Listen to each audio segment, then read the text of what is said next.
welcome back to You'll Go Wild. So far we have stopped off in Mudgee, Goulburn River National Park, Coonabarabran, Narrabri, and now we're on our way to Lightning Ridge. If you're new to our channel, then check out our previous videos.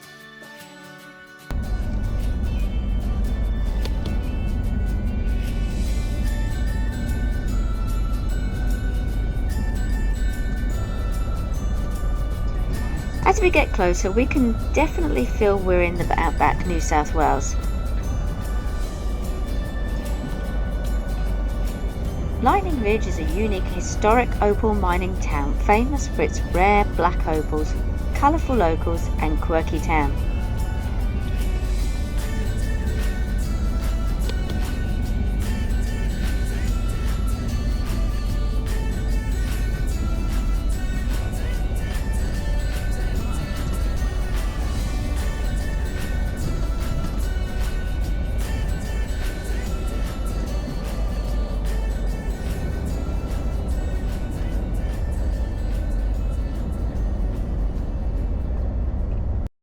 Alright, so we've just arrived at Lawn campsite in Lightning Ridge.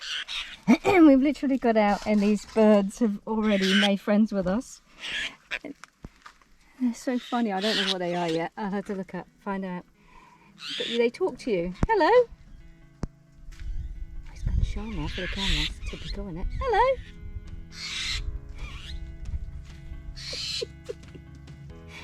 Looking at me to say, what the hell? Who are you?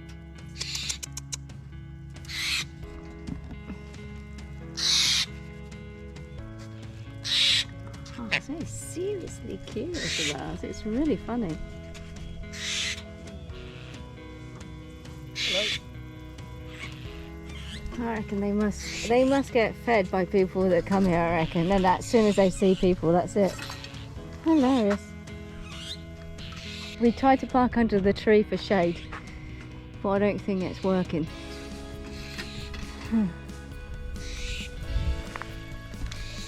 But it is a really cool, you really feel like you're in the Outback now, which is the whole point we came to do, is to be in the Outback. And we had to get right out this way before you could really feel it, and it's definitely not.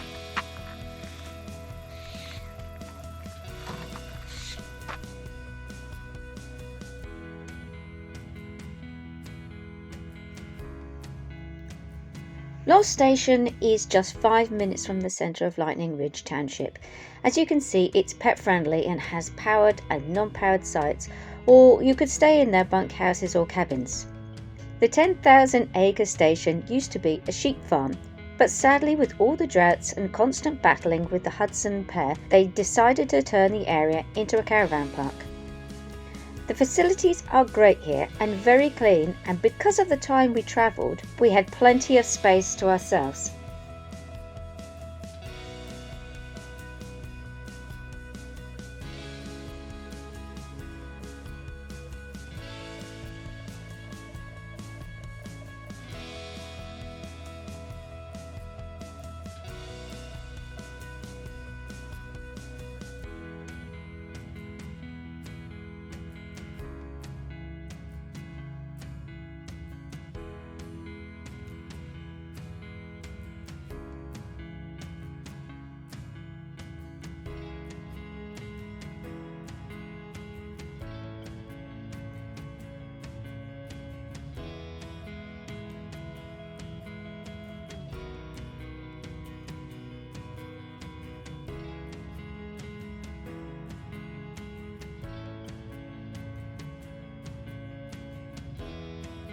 After setting up camp, we went for a walk around the station and were surprised by the many cacti and old vehicles on the land.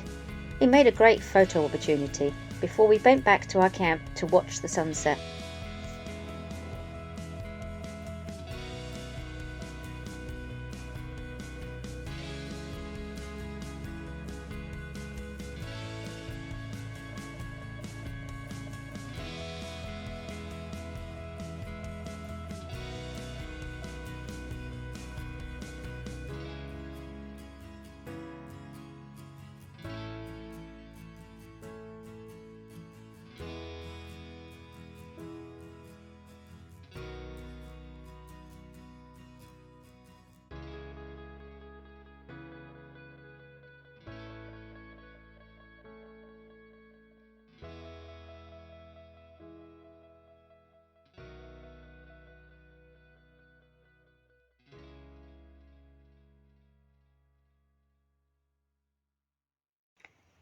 This morning we're checking out the town, and as you travel around you can't help notice the humour of the locals and the many quirky buildings.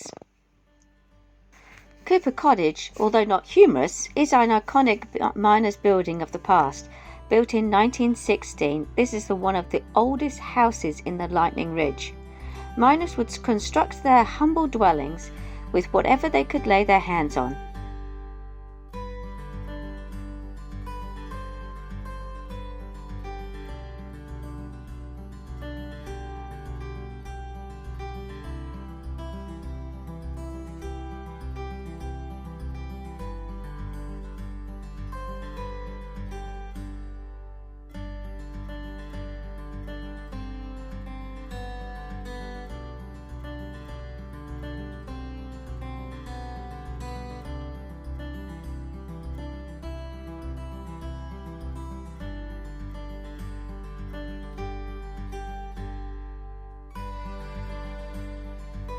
If you look close, this building was made out of old oil drums. They've been hammered flat to make panelling.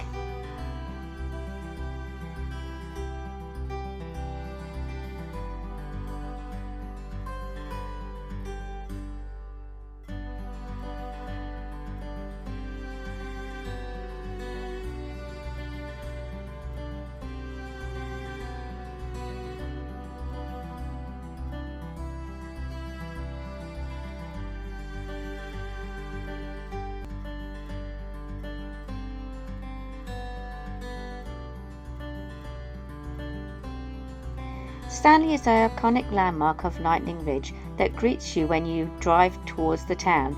You can't miss him. He's 18 foot tall. The brains behind the creation was local artist John Murray, who has intended him for Birdsville, but because of bureaucracy, he wasn't allowed to.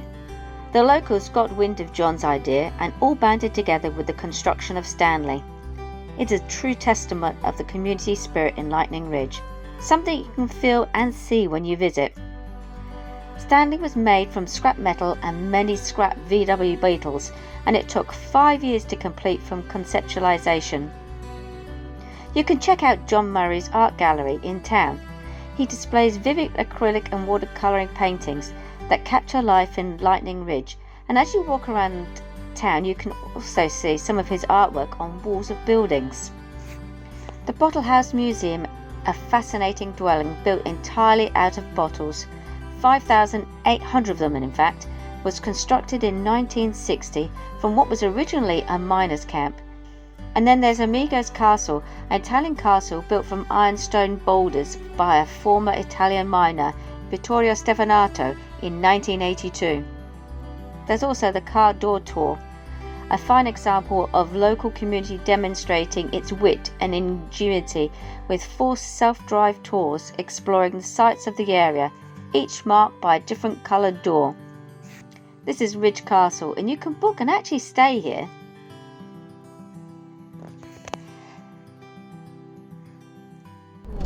So this is the yellow car door trail. So we're doing it in reverse order just to be awkward.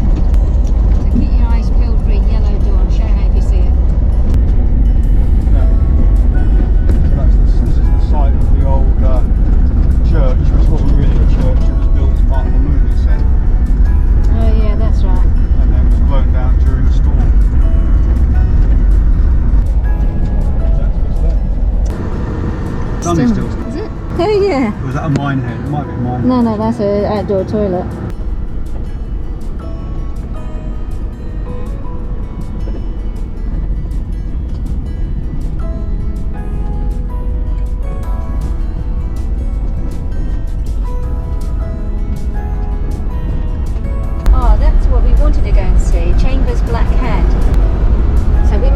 Booby when we came here. We didn't realise that Lightning Ridge closes down pretty much in February. Really hot. People go away, and this is one of the great mining places, and you can go in and experience what it's like to be underground under this one. And it's a big tour, and one of the things they have is a cut into the rock, or sculpture shall I say, of famous people, and it's really cool. So one of the things I really wanted to do when we were down here is see that one, and unfortunately they're closed. So they're not open until the end of February. So if you really want to go to Lightning Ridge, you need to do it, come in from March onwards.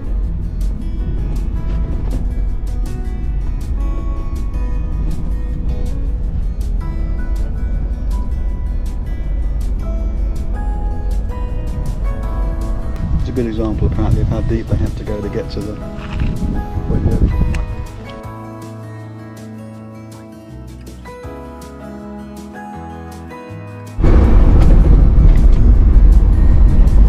So we just had a great yarn with some guy who was in that mine just back there.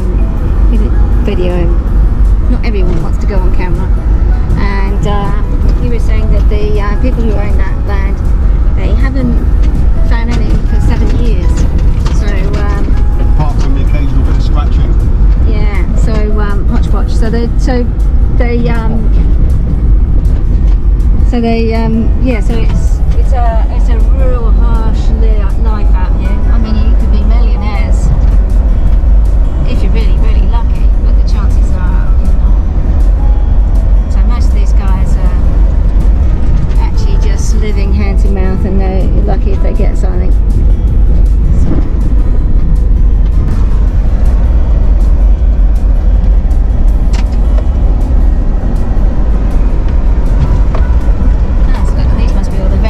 Shafts for the mines, or these little metal things.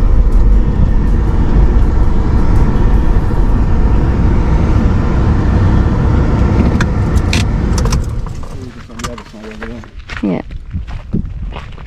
So see these wheel things here. This is what they put their wash in there. So the stone, and they put it in water, and they shake it all around to try and get all the dirt off in the water, and then they have to go through, and it'll be tipped out onto the rack there eventually. Obviously they have it better than this because this is an old piece, and then they would go through it meticulously and look for anything that happened to be a bit of opal, anything that shines pretty much. Lunatic Hill is the largest hand-cut open opal mine in New South Wales and one of the richest sources of precious black opal ever found. The miners dug by hand and hauled dirt to the surface in the buckets. It was tremendously hard work. The miners were called lunatics, hence the name, as a few had to dig 3 times as deep to reach any opals. In 1986, Halley's Comet was largest black uncut opal was found by the Lunatic Hill Mining Syndicate. It weighed 1,982.5 carats and is roughly the size of a man's fist. It was valued at $6 million. This site is now a monument to the old-timers in the pursuit of black opal. You keep seeing these over the mines. So these are the actual things that get the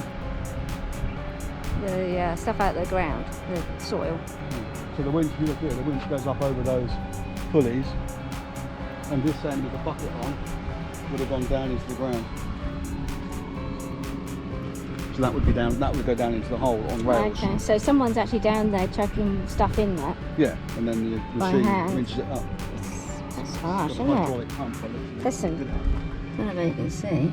There's some little fragments of opal there.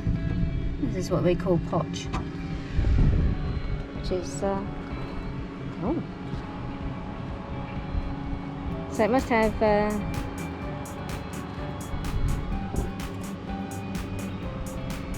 must be water in there somewhere for it as well.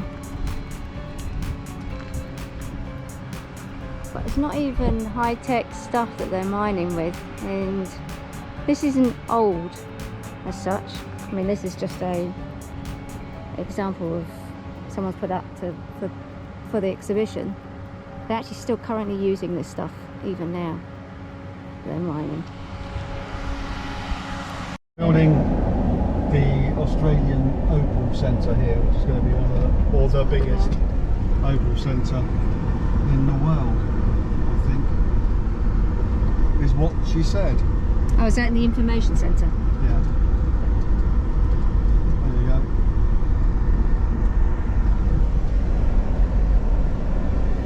That looks like an old board though.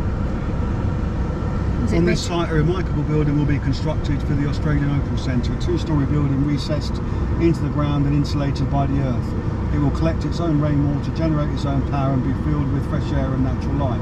It will house the world's greatest public collection of Australian opal and rare opalised fossils from the age of dinosaurs, Australia's crown jewels, and celebrate the natural and cultural heritage of the opal fields. Well, at this rate, they ain't going to be getting it for this year, are they? So the total cost of it is $28 million, apparently. And they're only at stage 1. How amazing is that? Look at that.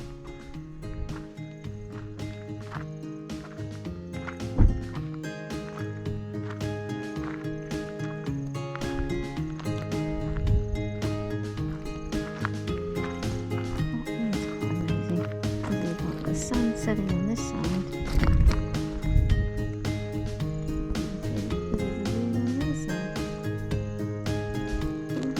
Absolutely directly opposite each other.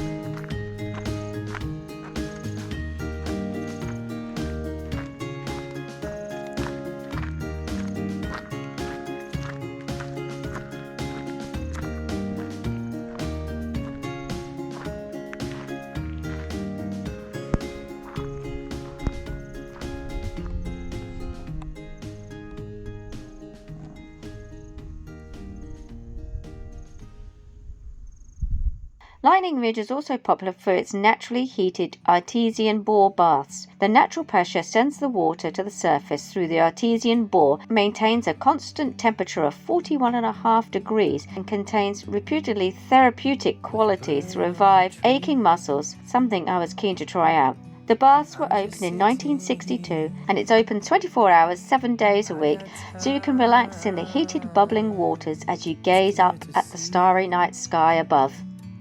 So we went to the artesian pools, and it was really hot, wasn't it? We knew it was going to be hot. They said it was 37 degrees, and we thought, yeah, that's nothing, that won't be too bad. And on the sign on the pools, it says that do not dive in the pool, do not submerge beyond your neck. I thought that was a little bit strange until you actually get in the pool and then you actually realise actually the reason why you can't go in above your neck is because it's so hot, it makes your heart race like nobody's business. And I think we lasted more than a couple of minutes if that, if we were lucky, wasn't it? Probably, I think, no, I'm exaggerating, we probably only did it in the water. It was just so hot, so you could sit in it waist deep, it was bearable. Just about. But anything above shoulder height, and you're in there for a few seconds, and then you got to get out again because it's just too hot. And so people there was a few people there, and they kept dipping in for a few minutes, getting out, laying on the side and relaxing. Yeah, but we met some very interesting characters, guys. Armenian brothers. They were interesting to chat to. Yeah, they were really funny. So it was quite nice. They come here just to use the artesian hot spring. Yeah, every year they come. From Sydney. Yeah, so As often as they can. Yeah, so that was quite interesting to see. I'd have liked to have videoed in there so you could have seen it properly, but I didn't think it was fair on everyone. Well, it's inappropriate debate. Well, I didn't think it was fair on everybody, that not everyone likes to be videoed, so that's why we did do that. But it was good. It was worth going there. You felt a bit better now you've been in there? Feel better. But it's supposed to have I feel cooler now I've got out of it. yeah, it's meant to have therapeutic properties when you're in the water, so it's meant to be really good for your joints if they hurt and sore. So we'll see tomorrow if we spring out of bed, start moving across the campsite. Ain't gonna know. Well, let's do positive that. Anyway, we're back at the campsite and we're going to cook dinner. So we will see you tomorrow. Next time on You'll Go Wild, we visit Garwin Opal Fields and the famous Hilton Hotel, and discover a new way to search for your mobile phone.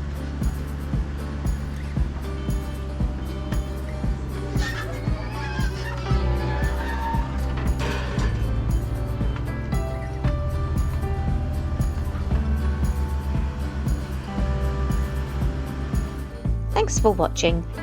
Like, subscribe and share.